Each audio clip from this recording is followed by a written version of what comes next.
మరి నిన్నటి దినం సాయంత్రం సమయమున అన్ని మొబైల్స్లలో అలర్ట్ అయినటువంటి ఒక మెసేజ్ అందరికీ వచ్చింది. ఒక మ్యూజిక్ తో పాటుగా ఒక మెసేజ్ వచ్చింది. ఎందుకంటే ఈ రోజు రేపు 2 రోజులు మరి భయంకరమైనటువంటి వర్షపాతం నమోదవుతుందని, అల్పపీడనము వస్తుందని మరి చెప్తున్నారు. అయితే మరి అలర్ట్గా విజ్ఞప్తి తెలియజేస్తున్నాడు.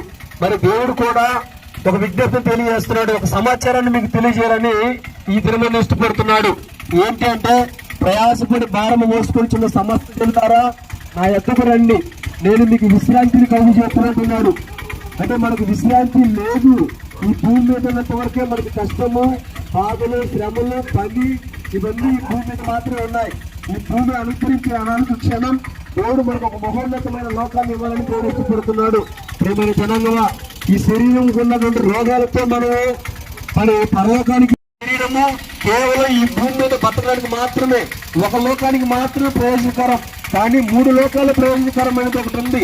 అది దైవ భక్తికి వచ్చినటువంటి మర్మం ఉంది.